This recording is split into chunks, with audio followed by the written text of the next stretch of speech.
Le Lyme, dans sa forme chronique, est un générateur de maladies. C'est un sida bactérien. Je suis le docteur Mark Bronstein. Je suis installé en banlieue, dans le 93 à Drancy.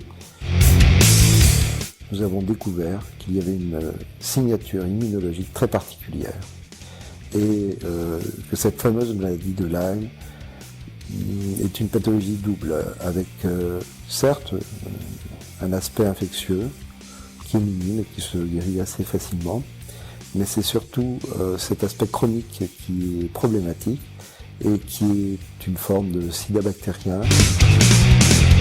Ce Lyme, de façon très claire, est impliqué dans un très grand nombre de maladies auto-immunes, la sclérose en plaques, des manifestations thyroïdiennes, des pathologies des reins, des pathologies respiratoires, de la vessie, des pathologies telles que le syndrome de fatigue chronique, des hypersomnies, des fibromyalgies, mais également un certain nombre de pathologies psychiatriques.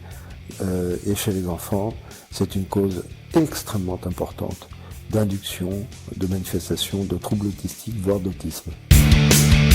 Des études qui montrent que, d'une part, qu'il y a une contamination fœto-maternelle qui est extrêmement fréquente, qu'il y a une contamination également par d'autres vecteurs. Il suffit qu'un temps ait été piqué un chevreuil ou contaminé, qu'on soit piqué dans la suite, pour qu'on puisse avoir une translation. La tique est une matrice de la réplication de cette bactérie, mais c'est pas le seul vecteur. Probablement les cas de transfusion sanguine, on ne demande pas aujourd'hui si les patients ont pu ou sont contaminés par le Lyme, alors qu'aux États-Unis c'est un cas d'exclusion systématique pour les donneurs. Et puis d'autre part, les contaminations sexuelles sont avérées. Tout un chacun est concerné. Il semblerait que nous soyons dans une pandémie.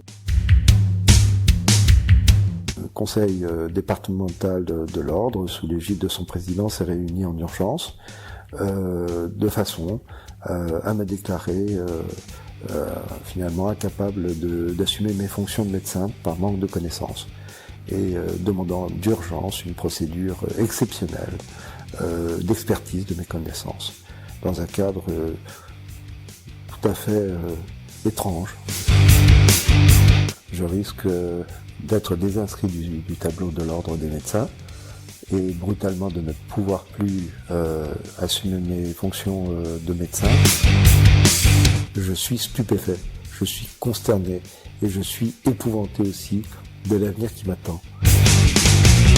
J'attends un soutien inconditionnel de tous ceux qui verront cette vidéo.